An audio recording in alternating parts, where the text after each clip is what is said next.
Hello नमस्कार दोस्तों। आज की वीडियो में बात करेंगे कि आईटीआर को हम किस तरीके से फाइल कर सकते हैं। और अभी असेसमेंट ईयर है वो 2024-25 शुरू होने वाला है। तो इस असेसमेंट ईयर में हम 2023-24 फाइनेंशियल ईयर का आईटीआर कैसे फाइल करेंगे। वैसे तो अभी वेबसाइट के ऊपर कोई डेट नहीं आई है, और उससे पहले ही मैं बताना चाहता हूँ कि मार्च तक तो हमारा टैक्स ही कटता है। और मार्च के जस्ट बाद में हमारे 16 फॉर्म जारी हो जाएंगे, उसके बाद हम आईटीआर को फाइल करना शुरू कर देंगे। और वो मई जून में आपको डेट मिल जाती है। तो ये वीडियो केवल नॉलेज के लिए है, ताकि अगर आप इसको एक बार देख लेंगे तो इसमें आपको जितने भी कॉलम आते हैं जब हम ऑनलाइन फाइल करते हैं, तो उसमें जो भी कॉलम आते हैं कौन से कॉलम में कौन सा अमाउंट फिलअप करना है वो सब जानकारी इस वीडियो में मिल जाएगी। साथ ही साथ हम फोर्स के बंदे हैं, हमारा जो 16 फॉर्म होता है उसमें कुछ अलाउंसेज ऐसे होते हैं जो अलग होते हैं। अगर हम कहीं उसको खोजने की कोशिश करते हैं तो वो हमें मिल नहीं पाते हैं, और फिर उनको और हमें जानकारी भी नहीं होती है उनकी। हम जो एग्जामेशन होती है, छूट होती है, वो भी नहीं ले पाते हैं। तो बड़ी दिक्कत का सामना करना पड़ता है। तो वो सब चीज़ें मैं इसमें आपको क्लियर कर दूंगा। तो जब भी आप आईटीआर फाइल करते हैं तो आपके पास दो तीन चीज़ें ज़रूरी हैं, जिसमें आपका एक तो फॉर्म 16 है वो आपके पास होना चाहिए। दूसरी है कि पीडीएफ लिस्ट मैंने बना रखी है एग्जेम्प्ट अलाउंस की है, जो अंडर सेक्शन 10 की आती हैं, जिसके अंदर काफ़ी सारे अलाउंसेज हमें मिलते हैं जो कि एग्जेम्प्ट होते हैं या उनका कुछ अमाउंट एग्जेम्प्ट होता है। तो उसकी हमें या तो जानकारी होनी चाहिए, या तो ये पीडीएफ है आपको डिस्क्रिप्शन में मिल जाएगी, आप वहाँ से डाउनलोड कर सकते हैं। इसके बाद में आपके पास 80 की जितनी डिडक्शन होती हैं, 80C, 80GG, 80E जो भी है उसके बारे में आपको जानकारी होनी चाहिए। नहीं तो उसका भी आपको डिस्क्रिप्शन में लिंक मिल जाएगा, आप वहाँ से उसको ओपन करके उसमें देख सकते हैं। इसमें बहुत ही क्लियरली के साथ, इसमें क्लियरिटी के साथ लिखा हुआ है, और आप सभी चीज़ें उसमें देख सकते हैं। अभी हम चलते हैं 16 फॉर्म के अनुसार आईटीआर कैसे फाइल करते हैं। तो यहाँ पे मेरा ये 16 फॉर्म है 2022-23 का है। इसको मैं ओपन कर लेता हूँ। ये असेसमेंट ईयर है 2023-24 का, और जो फाइनेंशियल ईयर है वो 2022-23 का है। इसी के ऊपर मैं जितने भी इसमें सबसे पहले हम 16 फॉरम की जितने भी अलाउंस हैं, जितनी डिडक्शन है, जो भी दिया है उसी के अनुसार हम चलते हुए आगे बढ़ेंगे और सबको मेंशन कर देंगे। अगर 16 फॉरम में कुछ चीज़ें ऐसी होती हैं जो अप टू डेट नहीं रहती हैं, जैसा कि मान लीजिए आपका एलआईसी का प्रीमियम है, आपने डॉक्यूमेंट सबमिट नहीं किए अपने डिपार्टमेंट को, तो क्या होता है वो 16 फॉरम के अंदर वो अप टू डेट नहीं करता है। लेकिन आप उसको मैनुअली तरीके से, आपने आपके पास स्लिप है, आपके पास प्रूफ है, तो आप उसको दिखा सकते हैं और छूट ले सकते हैं। तो अभी एक एक्सेल शीट है जो आईटीआर की तरफ से है, उसमें हूबहू है बिल्कुल जो आप ऑनलाइन फाइल करते हैं, बिल्कुल सेम है उसी के तरीके से। और वहीं उसमें जो भी अमाउंट है, जो भी कॉलम है, वो सब सेम है बिल्कुल। तो उसी में हम फिलअप करेंगे और इसको पूरा देख लेते हैं। तो आप यहाँ पे सबसे पहले देखेंगे, यहाँ पे जो असेसमेंट ईयर है वो 2023-24 का ही है। तो यहाँ पे जो नाम है यहाँ पे लिखा हुआ है, यहाँ पे आपकी पैन डिटेल्स है, ये बाय डिफ़ॉल्ट आपको रहेगी। यहाँ पे आधार कार्ड नंबर है, वो सब आपके ऑनलाइन फाइल करेंगे तो ऑलरेडी आपके जो ऑनलाइन फॉर्म में पहले से ही लिखी हुई रहेंगी, आपको कुछ करने की ज़रूरत नहीं है। ये केवल एक फॉर्मेट है जिसमें मैं बताना चाह रहा था कि इसमें ये डिटेल्स होती हैं, आपका एड्रेस रहेगा उसमें, ये जहाँ पे देख सकते हैं। अब यहाँ पे एक जो काम की चीज़ है वो है are you opting for new tax regime. तो सबसे पहले तो इसके बारे में जान लेते हैं। ये जो सेक्शन है 115 BSC, ये होती है ओल्ड टैक्स स्लैब और न्यू टैक्स स्लैब के लिए बताई जाती है कि आप कौन से टैक्स स्लैब के तहत आप आईटीआर को फाइल करना चाहते हैं। Are you opting for new tax regime, कि आप new tax regime, new tax regime का मतलब जो न्यू टैक्स स्लैब आई है, जो टैक्स रेट जिसमें चेंज हुई है उसके तहत आप भरना चाहते हैं, या ओल्ड टैक्स स्लैब के अनुसार आप भरना चाहते हैं। सबसे पहले इन दोनों का हम अंतर जान लेते हैं, ओल्ड टैक्स स्लैब और न्यू टैक्स स्लैब का अंतर क्या है। ओल्ड टैक्स स्लैब में यह है कि हम जो भी 80 की डिडक्शन होती हैं, 80 डिडक्शन जैसे आपका एलआईसी हो गया, जीपीएफ हो गया, आप जो भी डॉक्यूमेंट लगाते हैं, ट्रीटमेंट वगैरह के लगाते हैं, एचआरए के लगाते हैं, डोनेशन के भी आप दिखाते हैं उसमें, ये सब जो डॉक्यूमेंट वाला जो सेक्शन होती है, डिडक्शन होती है 80 की सेक्शन में आती हैं, वो सब की छूट आप ओल्ड वाले में ले सकते हैं। लेकिन न्यू टैक्स स्लैब जो है उसमें आपको वो डिडक्शन आपको नहीं मिलती है, वो छूट नहीं मिलती है। एक अंतर आपका यहाँ पे हो जाता है। दूसरा अंतर ये हो जाता है, जो टैक्स स्लैब की जो रेट होती हैं, जैसे 2.5 लाख रुपए जो ओल्ड टैक्स स्लैब की रेट है, उसमें 2.5 लाख रुपए तक आपको फ्री होता है। उसके बाद में 2.5 से 5 लाख आपको 5% देना पड़ता है। 5 लाख से फिर ऊपर है उस पर आपको 20% देना पड़ता है। ऐसे मतलब उसकी रेट होती हैं, तो वो चीज़ें होती हैं। तो इसमें जो आपको ठीक लगता है या जो भी आपने ऑप्शन दिया होगा उसको आप फिलअप कर दीजिए। और मेरे हिसाब से मैं आपको बताना चाहूँगा कि अगर आपकी इनकम 10 लाख से नीचे है, मैं मानता हूँ कि अगर 12-13 लाख भी अगर आपकी ग्रोथ जा रही है तो आप ऑल टैक्स स्लैब को चुनिए, ताकि आपको एग्जेम्पशन भी मिलेंगी और उसमें डिडक्शन भी आपको ज़्यादा मिलेगी और आपका जो रिफंड का अमाउंट है वो ज़्यादा मिलेगा।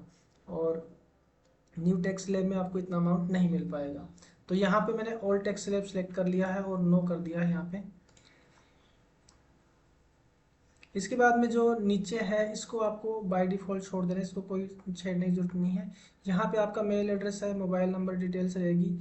और यहाँ पे आप आएंगे filed in response to notice under section, feel under section, आप कौन से सेक्शन के तहत इसको फिल करना चाहते हैं।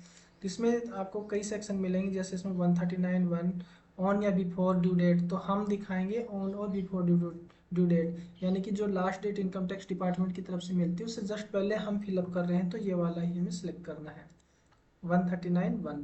इसके बाद में इफ़ रिवाइज, ये रिवाइज्ड वाले के लिए होता है। यदि आपने कोई पहले से फॉर्म फिलअप किया है, उसमें आपको कोई लगता है कि मेरे को करेक्शन करने की आवश्यकता है, गलती हो जाती है, त्रुटि होगी, तो उस टाइम इसमें ये रिसिप्ट नंबर जो भी आपने फ्रेश फाइल किया होगा उसके रिसिप्ट नंबर हो गया, उसकी डेट होगी या यूनिक नंबर हो गया, वो सब इसमें मेंशन करनी पड़ती है। हम फ्रेश आईटीआर फाइल कर रहे हैं तो इसमें कुछ डालने की जरूरत नहीं है। यहाँ पे आ जाते हैं, आपकी जो ग्रोस सैलरी का ऑप्शन यहाँ पे मिल जाता है। तो आपको 16 फॉर्म पहले ओपन कर लेना है। जैसा कि मैं 16 फॉर्म मेरा ओपन किया, यहाँ पे आप देखेंगे ग्रोस सैलरी मेरी 9,74,236 रुपये है। तो इसको यहाँ पे आपको मेंशन कर देना है 9,74,236 रुपये। यहाँ पे जैसे आप डालेंगे तो ऊपर इसमें ये अमाउंट आ जाएगा। ऑनलाइन में भी सेम है, उसमें भी इसी तरीके से अमाउंट को अपने आप फिलअप कर लेगा। आपको यहाँ पे फिल करना, फिर यहाँ पे से होने लग जाएगा। इसके बाद में इसमें से आपको नीचे आ जाना है। यहाँ पे ये है second number, less allowance to the extent exam under section 10। अब यहाँ पे होते हैं जो भी हमारा अलाउंसेज हमको मिलते हैं, हम फोर्स मेंबर होते हैं, हमको काफ़ी सारे अलाउंस मिलते हैं, तो उन अलाउंस को हम यहाँ पे दिखा सकते हैं। और कौन कौन से अलाउंस ऐसे हैं जो एग्जाम जिन पे हमें छूट मिलती है, और तो उनका कितना अमाउंट एग्जाम्प्टेड है वो अमाउंट इसमें हमें शो करना है।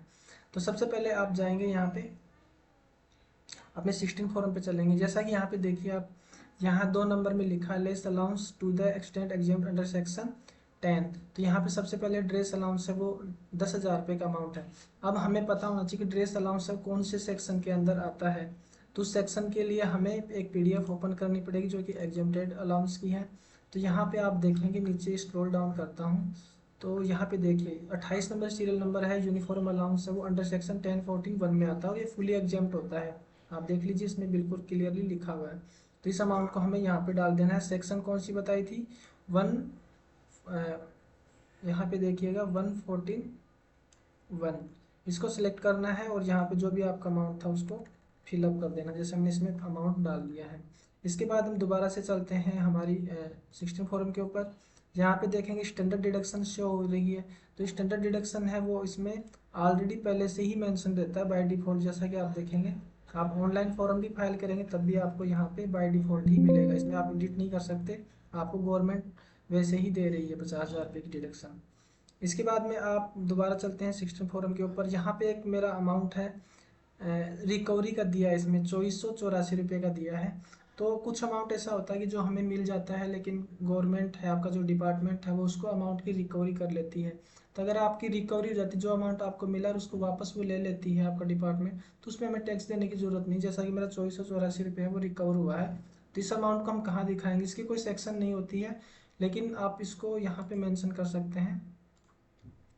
जैसे आप इसमें जाएंगे फॉर्म के ऊपर तो यहाँ देखेंगे आप 2 नंबर है, इसमें मैं यहाँ सेलेक्ट करूँगा, यहाँ पे एक एनी अदर का कॉलम मिलेगा। इसके लिए स्पेसिफाई कोई इसमें सेक्शन दी नहीं है, तो आप एनी अदर का कॉलम सेलेक्ट कीजिए।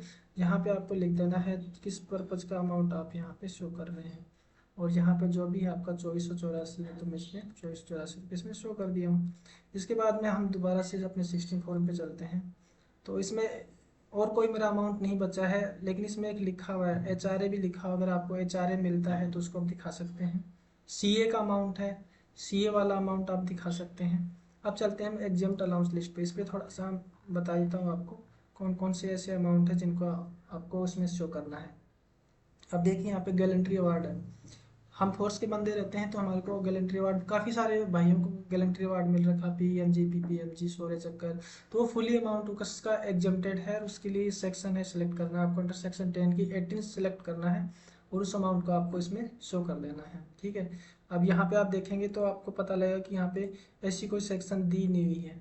तो अगर सेक्शन नहीं दी हुई है तो आपको कोई दिक्कत नहीं है, आप यहाँ पे एनी अदर वाले को सिलेक्ट कीजिए, इसमें आपको मेंशन कर देना है, और यहाँ पे पर्पज़ लिख दें, जैसे मैंने यहाँ पे रिकवरी का दिखाती है, यहाँ पे आप दिखाते हैं गैलेंट्री अवार्ड। ठीक है, और उस अमाउंट को यहाँ पे शो कर देना है।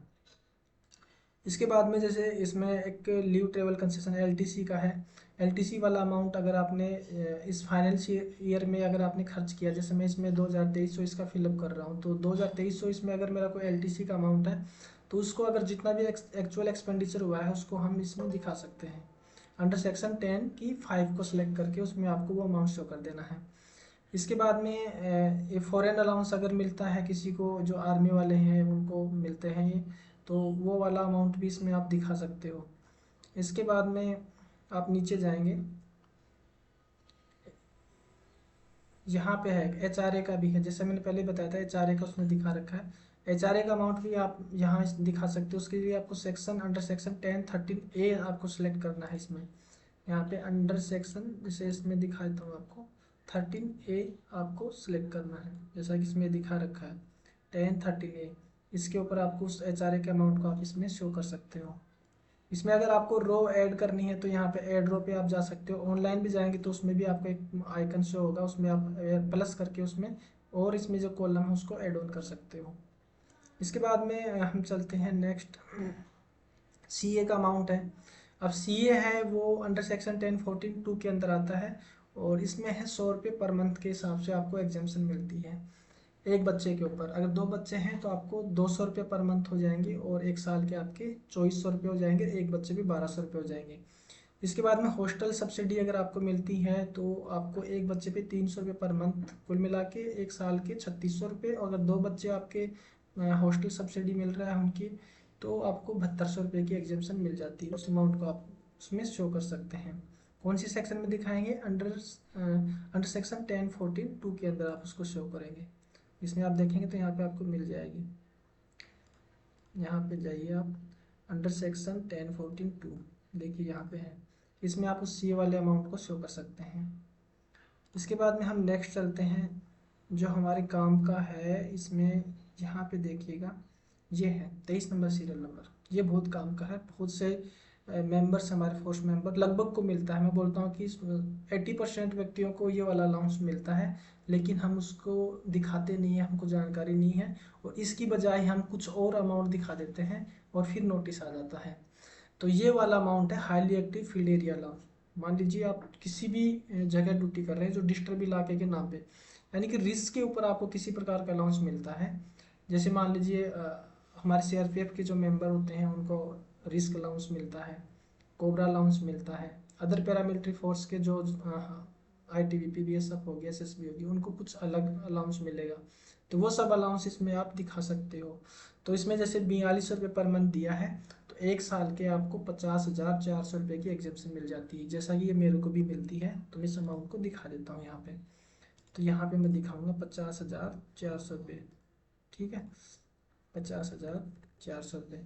अगर इसमें जो सीए को ऐड ऑन करना है, सीए की भी सेम सेक्शन है, तो आप इसको इसमें ऐड कर सकते हैं। एक बच्चा है तो 1200 रुपये ऐड कर दीजिए, सी में टोटल करके इसको दिखा देना इसी कॉलम में। ठीक है, क्योंकि बार बार में अभी तो ये एक्सेल शीट इसमें हम ऐड रो कर रहे हैं, लेकिन उस टाइम जब आप ऑनलाइन फाइल करेंगे तो एक सेक्शन की एक ही रो आपको मिलेगी, ये नहीं कि बार बार आप उसको ऐड ऑन करते जाएंगे, उसमें एक ही सेक्शन की एक ही रो मिलेगी, जैसा कि ये है ना। इसलिए एक ही बार आप यहाँ पे शो कर सकते हैं, फिर उसमें यहाँ पे आपको जो भी अमाउंट उसको टोटल करते जाएं और उसको इसमें एक ही साथ डाल देना है। इसके बाद में हम नेक्स्ट अलाउंस की तरफ चलते हैं। ये किट मेंटेनेंस अलाउंस है, अगर ये किसी को मिलता है तो ये फुली एग्जेम्प्टेड है, आप देख सकते हैं, इसमें आप दिखा सकते हैं। स्पेशल विंटर यूनिफॉर्म अलाउंस है, अगर ये किसी भाई को मिलता है तो इसमें आप शो कर सकते हैं। अब मैं आपको दिखा देता हूँ, एक हाईली एल्टीट्यूड अनकॉन्जीनियल क्लाइमेट अलाउंस मिलता है, अगर मेरे को लगता है आईटीबीपी वालों को मिलता होगा शायद। तो ये हाइट के हिसाब से दिया है, अगर आपकी एल्टीट्यूड ऑफ 9,000 से 15,000 फीट के ऊपर है तो 1,060 रुपये है। अल्टीट्यूड अबोव 15,000 फीट से अगर अबोव है तो आपको 1,600 रुपये पर मंथ आप उसमें एग्जाम्पशन ले सकते हैं। तो ये वाला अमाउंट भी आप दिखा सकते हैं। एक ये है any special allowance in the nature of counter insurgency allowance. अगर ये अलाउंस किसी को मिलता है, कोई एनएसजी वगैरह में है, आर्मी में है, तो वो इस सेक्शन के तहत 39 रुपये पर मंथ के हिसाब से आपको एग्जाम्पशन उसमें मिलती है। तो ये अमाउंट आप इसमें दिखा सकते हैं। एक है 21 नंबर है, जो अपने फोर्स के मेंबर हैं, कोई हैंडीकैप हो जाता है, अगर उसको किसी प्रकार की दिक्कत होगी, मान लीजिए वो ऑपरेशन के दौरान अपंग हो जाता है, कुछ भी हो जाता है, तो उसमें आपको फॉर होल ऑफ इंडिया 32 रुपये पर मंथ के हिसाब से उसको मिलता है। टू ए ब्लाइंड या orthopaedically handicapped employ with disability of a lower extremity, वो भी इसमें छूट ले सकता है 32 रुपये पर मंथ के हिसाब से। तो मैंने लगभग जो अंडर सेक्शन 10 के जितनी भी सेक्शन थी सबको कवर कर दिया। वीडियो का टाइम है, मेरा लेंथ है वो बढ़ता जा रहा है, क्योंकि चीज़ें मैं बिल्कुल आपको क्लियरली समझा रहा हूँ। अब हम चलते हैं नेक्स्ट।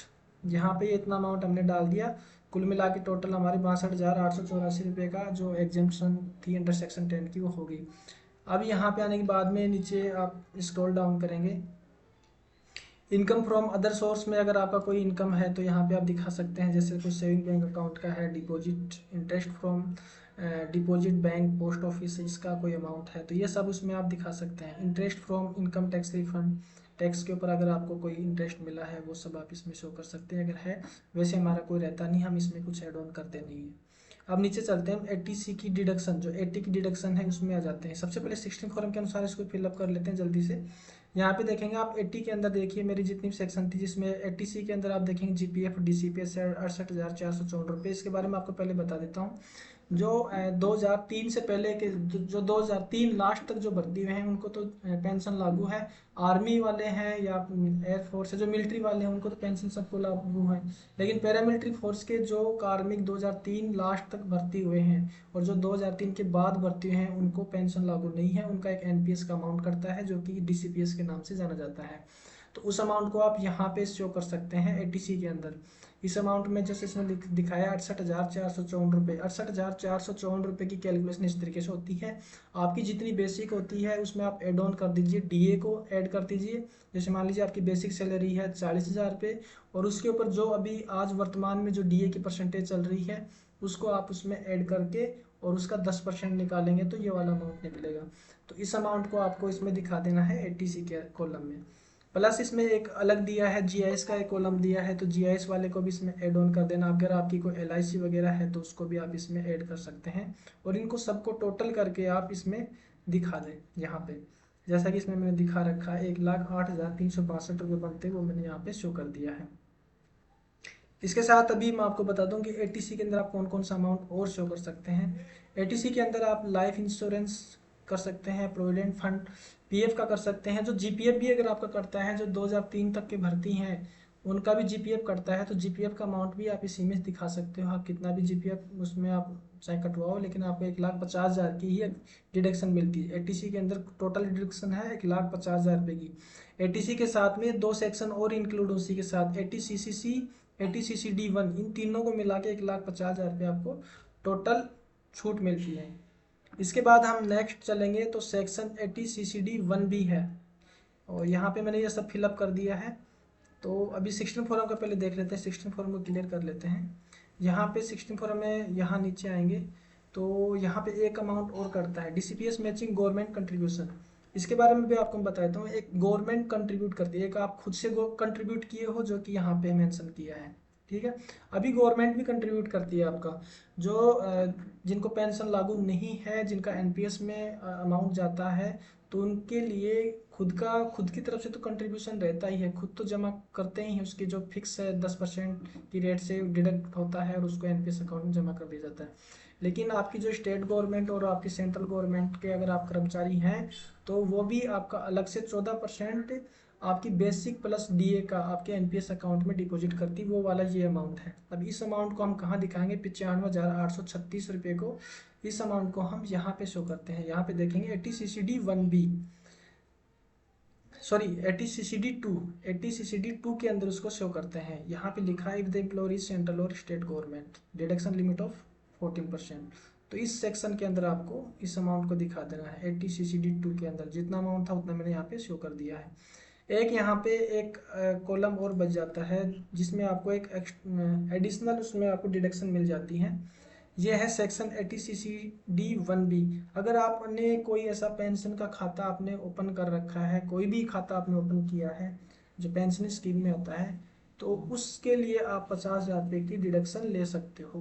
तो उस अमाउंट उस स्कीम के लिए आपको 50,000 रुपये की इस सेक्शन में डिडक्शन मिलती है और काफ़ी आदमियों ने खाता खुलवा रखा है, तो उस अमाउंट को आप यहाँ पे शो कीजिए, यहाँ पे इस कॉलम में 80 CCD 1B।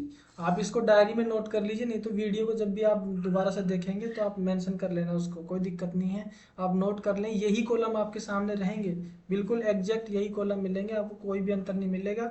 और आपको कहीं दाएं बाएं वीडियो देखने की जरूरत नहीं पड़ेगी। आपको बस आपका 16 फॉरम मेरे को पता है, हम फर्स्ट मेंबर हमारे 16 फॉरम में कौन कौन से अलाउंसेज एड ऑन होके आते हैं वो सब इसमें मेंशन है। वो सब चीज़ें मैं आपको बारीकी से बता रहा हूँ। बस आपको फिगर भरने हैं, कुछ नहीं देखना, सेक्शन देखना है और फिगर डाल देने हैं, बस अपने आप ले लेगा कैलकुलेशन, अपना आप कर लेगा उसको। अब इसके बाद में हम अभी बची हुई जितनी भी सेक्शन थी उसमें कुछ है नहीं। अभी एक एटीडी के बारे में आपको मैं कुछ बता देता हूँ। एटीडी में देखिए, अगर आपका कोई हेल्थ इंश्योरेंस आपने ले रखा है तो उस अमाउंट को आप एटीडी में शो कर सकते हैं। लेकिन आपने कुछ भी नहीं ले रखा तो आप 5,000 रुपये का अमाउंट शो कर सकते हैं इसमें, प्रिवेंटिव हेल्थ चेकअप के नाम से। इस पर क्लिक करेंगे तो यहाँ पर अगर मान लीजिए आपने इंश्योरेंस ले रखा है तो आप यहाँ पे दिखा सकते हैं, नहीं तो आप 5,000 रुपये का तो आप ले लीजिए, उसके लिए कोई डॉक्यूमेंट की रिक्वायरमेंट नहीं होती है।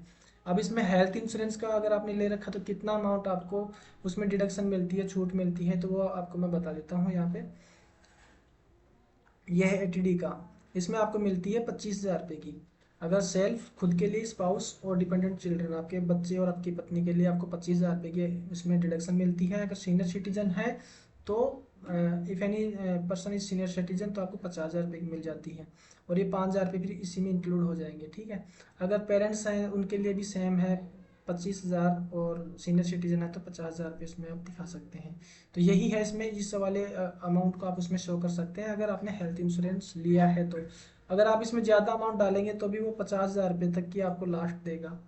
इसमें आपको सिलेक्शन भी कर लेना है। यहाँ पे देखिए, यहाँ पे ये देखिए, यहाँ पे दिया हुआ है whether any one year parents is senior citizen, यहाँ पे आप यस करना है, उसके बाद में आपको ये अमाउंट फिलअप कर देना है। ठीक है, जैसा आप दे दो यहाँ नीचे भर देना इसमें। ठीक है, ये हो गया। इसके बाद में अब चलते हैं हम दोबारा से अपनी इनकम डिटेल्स पे। अब ये जितनी सेक्शन डिडक्शन जो बच गई हैं इसके बारे में आपको मैं जल्दी जल्दी स्पीडली थोड़ा बता देता हूँ, वीडियो बहुत लंबा होता जा रहा है। यहाँ पे आप देखिएगा, सबसे पहले इसमें कौन सी बच गई थी, एक 80DDD है, 80DD है, maintenance including medical treatment of A dependent हुई जी है पर्सनल। अगर कोई डिसेबल पर्सन है तो उसके लिए हमें कितना अमाउंट हम दिखा सकते हैं, उसके ट्रीटमेंट पे काफ़ी खर्चा लगता है, तो उसको हम कैसे दिखा सकते हैं। अपने परिवार में किसी किसी के भाई के परिवार में होते हैं जो कि डिसेबल है, अपंग है, किसी कारण से हो जाते हैं, तो वो भाई जो भी ट्रीटमेंट करा रहा है उनका, तो उस अमाउंट को यहाँ पे शो कर सकता है। आप कितना अमाउंट आप दिखा सकते हो उसको हम देख लेते हैं। वो यहाँ पे देखिए 80DD का ये है, 75,000 रुपये तक की आप इसमें ले सकते हो। अगर वो व्यक्ति जिसके लिए आप ट्रीटमेंट करा रहे हो वो डिसेबल है 80% से कम, अगर 80% से ज़्यादा डिसेबल है तो 1,25,000 रुपये आप उसमें दिखा सकते हो। अब ये पता कैसे करेंगे, ये आप उस डॉक्टर जहाँ पे आपने इलाज करवाया है उससे आप बात कर लीजिएगा, वो आपको बता देगा, उसके अनुसार आपको इसमें छूट ले लेनी है। अब चलते हैं दोबारा से इसमें 80DDB है, medical treatment of specified disease. अब इस स्पेसिफाइड डिसीज कौन कौन सी होती हैं पहले तो मैं वो बता देता हूँ, उन्हीं के ऊपर आपको इसमें डिडक्शन मिलती हैं। किसी के परिवार में से बहुत स्पेसिफाइड डिसीज वाले पर्सन होते हैं तो उनके लिए मैं बता देता हूँ यहाँ पे। तो यहाँ पे देखिए ये है, इस कॉलम में आप देखेंगे तो यहाँ पे आप देखिए इसमें डिमेंटिया हो गया, डायस्टोनिया हो गया, ये है, और इसमें कैंसर भी शामिल है, एड्स भी शामिल है। ये कुछ बीमारियां हैं, अगर इसमें से कोई बीमारी है किसी को और उसके ऊपर अगर ट्रीटमेंट चल रहा है तो आप इसमें यहाँ पे एग्जेम्पशन ले सकते हैं। और एग्जेम्पशन की जो लिमिट है वो कितनी है, सॉरी यार देखो मैंने इसको काट ही दिया, इसको मैं एक बार ओपन कर लेता हूँ दोबारा से। ये ओपन हो गया है, यहाँ पे हम जाएंगे और ये डिडक्शन का कॉलम खुल जाएगा।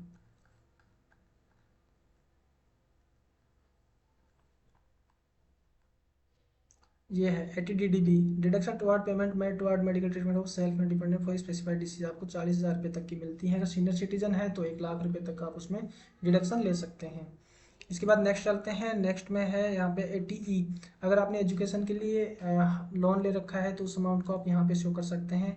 80EE है हाउस प्रॉपर्टी के ऊपर, अगर आपने लोन लिया है तो आप यहाँ पे अमाउंट शो कर सकते हैं, लेकिन इन दोनों में हाउस प्रॉपर्टी का ही है। इन दोनों में अंतर देख लेते हैं 80EE और 80EE का। अगर आप इसमें कंफ्यूज होंगे तो फिर आपको नोटिस मिल जाएगा, अब आप इसमें अमाउंट दिखा देंगे तो इसमें आप पहले आप इसमें देख लीजिए जो अमाउंट है कौन कौन से इसमें शो कर सकते हैं। जैसे मान लीजिए इसमें है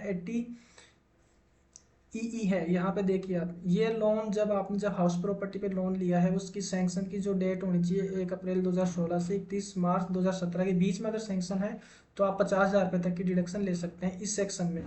फिर इसके बाद में अगर आपने हाउस प्रॉपर्टी पे लोन लिया है 1 अप्रैल 2019 से लेकर 31 मार्च 2022 के बीच लिया है तो आप 1,50,000 रुपये की ले सकते हैं। किस अमाउंट पे लेंगे? जो आपने लोन लिया है उसके ऊपर जितना आपने इंटरेस्ट को पेड किया है, इंटरेस्ट के ऊपर ही हमें डिडक्शन मिलती है, छूट मिलती है, तो उसको आप यहाँ पे शो कर सकते हैं इन दोनों सेक्शन में। लेकिन यह है कि अगर मान लीजिए इसमें अगर आपने छूट ले ली तो फिर ऊपर वाले नहीं मिलेगी। या नहीं है कि आपने इसमें भर दिया और उसमें भर दिया, ऐसा नहीं चलेगा, नहीं तो फिर फंस जाओगे वापस उसमें। इसके बाद में 80 ये है deduction in respect of interest on loan taken for certain house property, ये दोनों क्लियर हो चुके हैं, ये वाला हो गया है। इसके बाद चलते हैं हम 80EEB है, इलेक्ट्रिक व्हीकल के लिए भी आपको मिलता है। तो अगर मान लीजिए अभी आपने इलेक्ट्रिक व्हीकल ले रखा है, अभी इलेक्ट्रिक व्हीकल का प्रचलन भी है, बाइक ले रखी है या आपने गाड़ी ले रखी है, फोर व्हीलर ले रखा है, तो अगर आपने उस पर लोन लिया है और उस पर आप इंटरेस्ट पेड कर रहे हैं तो इंटरेस्ट के ऊपर आपको उसमें डिडक्शन मिल जाती है। अमाउंट कितना रहेगा यहाँ पे देखिए आप, इलेक्ट्रिक व्हीकल के ऊपर ये है 80EEB है, इसमें 1,50,000 रुपये की आपको छूट मिल जाती है इंटरेस्ट के ऊपर। तो इतना तो हम इतनी बड़ी गाड़ी तो नहीं लेंगे, इतनी महंगी कि हम 20-30 लाख की लेंगे तब जाके आएगा। अगर आप लेते हो 10-12 लाख रुपए तक की गाड़ी लेते हैं तो लगभग इंटरेस्ट में लगता है 1,00,000 रुपये को क्रॉस कर जाता है, तो उतना आप इसमें ले सकते हो। 1,50,000 रुपये की आपको मैक्सिमम आपको डिडक्शन मिल जाती है। नेक्स्ट चलते हैं इसमें, यहाँ पे 80G है, डोनेशन वगैरह किया है तो आप यहाँ पे दिखा सकते हैं। रेक है रेंट पेड का है, तो इसको आप यहाँ पे शो कर सकते हैं। रेंट पेड में आपका क्या है 5,000 रुपये पर मंथ के हिसाब से आपको छूट मिलती है, उसको आप यहाँ पे दिखा सकते हो। 1 साल के 60,000 रुपये, लेकिन आपके पास रेंट का सर्टिफिकेट होना बहुत ज़रूरी है, और आप अगर रेंट पे रह रहे हैं तो ही इसको दिखाइएगा, ऐसे मत दिखाइएगा। अगर गलती से नोटिस आ गया तो फिर आपको कागज़ बनवाने पड़ जाएंगे, बता रहा हूँ, और फिर वो पैसे भी पेड करने पड़ जाएंगे, तो ऐसी गलती नहीं करना है।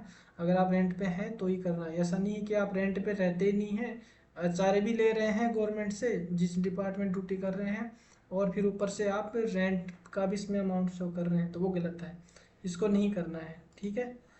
तो इसमें अगर आपको आप किराए के मकान पे रहते हैं तो आप इसमें दिखा सकते हैं, लेकिन इसमें दोनों चीज़ें शामिल है। ऐसा नहीं है कि अगर आपका परिवार भी रेंट पे रह रहा होगा घर में तो उसको भी दिखा सकते हो, ऐसा नहीं है। ऐसा नहीं है कि आप खुद ही रह रहे हो, अगर आपके परिवार रह रहा है तो आप इसमें अमाउंट को शो कर सकते हैं। तो अमाउंट कितना शो करेंगे वो मैं आपको दिखा देता हूँ यहाँ पे। ये है 80GG का जो सेक्शन है, इसमें आपको ये दिखाना है। सबसे पहले इसकी एक कैलकुलेशन मेथड है, उसको आपको कर लेना है। ये 3 जगह आपको लिख लेना है। सबसे पहले लिखना है इसमें जो भी आपकी ग्रोस सैलरी है, टोटल इनकम है, डिडक्शन के लिए उसका 10% निकाल लेना है, और जितना आपने रेंट पेड किया है उसमें से 10% को माइनस कर देना है। और इसके बाद में 5,000 पर मंथ के हिसाब से आपको कैलकुलेशन करके यहाँ पे 60,000 रुपये लिख लेने हैं। इसके बाद 25% टोटल इनकम, जो भी आपकी टोटल इनकम है उसका 25% निकाल, इन तीनों में से जो भी आपका कम होता है उस अमाउंट को आप यहाँ पे शो करना है आपको इस कॉलम में, ठीक है, हो गया। 80GG ये है अगर certain donation of scientific research के लिए अगर आपने कोई डोनेशन किया तो उसको आप यहाँ पे दिखा सकते हैं। डोनेशन टू पॉलिटिकल पार्टी में किया तो इसको आप दिखा सकते हैं। इंटरेस्ट ऑन सेविंग बैंक, इसको आप यहाँ पे शो कीजिएगा। ये सभी सेक्शन है, सब मैंने क्लियर कर दी हैं लगभग जो हमारे काम की थी, और इसमें ये सभी सेक्शन दी हुई हैं, इसमें आप थोड़ा सा इसको देख भी लीजिएगा, लिंक आपको डिस्क्रिप्शन में मिल जाएंगी।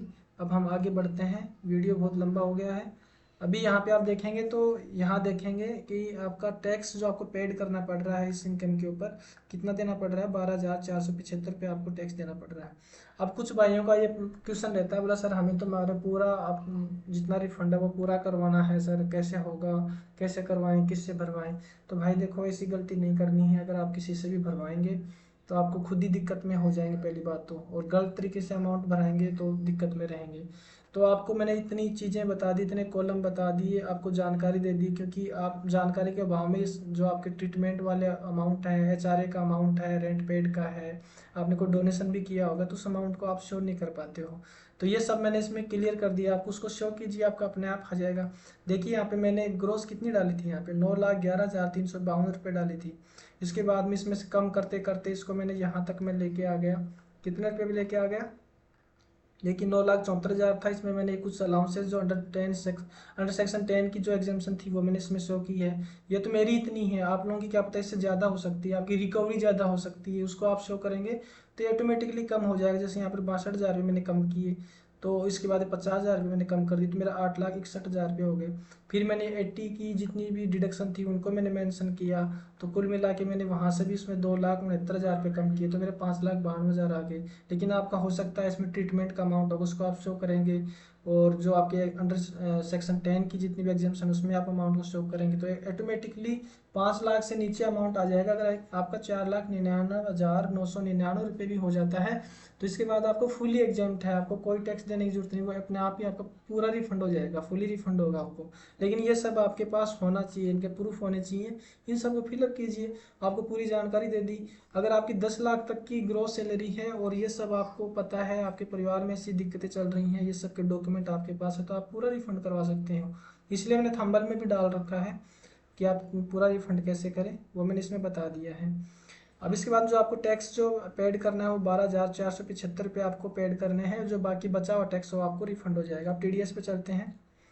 यहाँ पे चलेंगे टीडीएस पे, तो यहाँ पे आपको देखो इसके 10 नंबर मिल जाएंगे, जिस भी डिपार्टमेंट में आपके हेड का नाम, जैसे कमांडेंट का यहाँ पे नाम लिखा हुआ मिलेगा। अब यहाँ पे एक मिलता है इनकम चार्जेबल अंडर सैलरीज का एक ऑप्शन मिलेगा, उसमें आप कौन सा अमाउंट डालेंगे इसको याद रखिएगा, इसमें अमाउंट कौन सा डालना है। यहाँ पे जाइए, आप स्क्रॉल अप कीजिए, तो यहाँ देखेंगे आप, यहाँ पे देखिए income chargeable under the head salary, उसका कॉलम बना हुआ है, उसी अमाउंट को उठाना। जैसा कि इसमें लिखा हुआ 8,61,352 रुपये लिखे हुए हैं, इसी अमाउंट को आपको यहाँ पे डालना है, 8,58,952। तो इसमें 8,61,000 इसको करना है, ठीक है। ये अमाउंट मैंने डाल दिया। यहाँ पे बाय डिफ़ॉल्ट आपका पहले से ही लिखा रहेगा आपका टैक्स कितना कटा है। अगर ये टैक्स कटा हुआ आपके 16 फॉरम में जितना लिखा हुआ उससे मैच नहीं खा रहा, इसका मतलब आपका 26 फॉरम है वो अप टू डेट नहीं हुआ है। उसको अपडेट होने का वेट कीजिए 15-20 दिन। अगर फिर भी अपडेट नहीं होता है तो अपने डिपार्टमेंट्स को आप लिख के दे सकते हैं कि मेरा 26 फॉरम अभी तक अपडेट नहीं हुआ, आपने मेरे से टैक्स का पैसा है 16 फॉर्म के अनुसार इतना कटा है, लेकिन मेरा अभी तक मेरे पैन कार्ड के ऊपर मैं चेक कर रहा हूँ लॉगिन कर कर वेबसाइट पर, तो वहाँ पर अप टू डेट नहीं हुआ। तो आप दिखा सकते हो उस चीज़ को। अगर ये अपडेट नहीं हुआ होगा, इसमें कम अमाउंट शो हो रहा है, अगर आपने फिलअप कर दिया तो आपको जो अमाउंट यहाँ पे शो हो रहा है वही मिलेगा, वो इतना ही अमाउंट देगा आपका, ठीक है। और आप अगर इसको चेंज करके डालेंगे, इसमें चेंज करके अगर भर देते हैं इसमें से कि जो 16 फॉर्म में लिखा वो हम डाल देंगे, तो आपका आएगा इंटीमेशन आएगा, उसमें लिखा रहेगा कि मैं आपका मिसमैच है, जो आपने फिलअप किया है वो डाटा हमारे रिकॉर्ड के अनुसार नहीं मिल रहा है और आपको रिफंड नहीं होगा, फिर आपको रिवाइज करना पड़ेगा। यहाँ पे क्लियर हो जाता है। इसके बाद नेक्स्ट चलते हैं। टीसीएस में कुछ है नहीं, टैक्स एजेंट इसमें वेरिफिकेशन में चलते हैं। यहाँ पे आप देखेंगे जो आपको टैक्स कटा था वो 56,169 रुपये कटे हैं। आपको दिखा भी देता हूँ, मेरा 16 फॉरम भी शो कर देता हूँ। देखिए यहाँ पे 56,170 रुपये हैं, तो उसमें लिखने में थोड़ी दिक्कत हो गई थी। तो ये इतना टैक्स आपका है यहाँ पे 56,170 रुपये मान के चलिए इसको, नहीं तो मैं यहाँ से चेंज कर देता हूँ इसको। यहाँ पे 56,170 रुपये ही हो रहा है, ठीक है। तो ये हो गया, आपका सब कुछ क्लियर हो गया। अब यहाँ पे आपको जो रिफंड की राशि है वो भी यहाँ पे शो हो रही है, 42,200 रुपये आपको रिफंड होगी। ये सब आपको यहाँ पे शो हो गया है, ठीक है। इसके बाद में यहाँ पर आप आएंगे तो यहाँ पे लिखा हुआ है एसबीआई का अकाउंट नंबर है और ये सब लिखे हुए हैं। तो आपका जिस भी अकाउंट में आप पैसा चाहते हैं उस अकाउंट को आप यहाँ पे टिक मार्क करना है और उसी अकाउंट में आपका फिर पैसा डिपॉजिट होगा। इसके बाद में आपके कुछ नाम नूम है, पैन कार्ड नंबर वगैरह है, ये सब है इसमें। डेट आपकी जो भी है वो सब इसमें पहले से बाय डिफ़ॉल्ट रहेगी। आईपी एड्रेस अपने आप जनरेट हो जाएगा। अब इसके जो बाद वाली कार्रवाई है, जब हम ऑनलाइन फाइल करेंगे तब की बताएंगे, क्योंकि ऑनलाइन वाले में थोड़ा सा होता है कि उसमें आपको पैन कार्ड या आधार नंबर से या बैंक अकाउंट नंबर से आपको ई वेरीफाई करना पड़ता है, वो आपको इसमें करना पड़ेगा। तो इस वीडियो के जरिए मैंने जितनी जानकारी थी बिल्कुल आपको बारीकी से हर एक सेक्शन वाइज मैंने आपको बताया है। ये सब चीज़ें अगर आप देख लेंगे, एक दो बार आप देख लेंगे, तो आपके दिमाग में बिल्कुल अप टू डेट आप खुद हो जाएंगे। और आप जब इसको ऑनलाइन फाइल करेंगे तो अपना आप वो सारे फिगर आप भर लेंगे। आपके पास जितनी भी आवश्यक जो पीडीएफ थी मैंने सब वो डिस्क्रिप्शन में डाल दी, उसको आप चेक कर लेना, आप सिस्टम फॉर्म रख लेना, तुरंत आप खुद ही अपने तरीके से उसको फिलअप कर सकते हैं। वीडियो देखने के लिए धन्यवाद दोस्तों।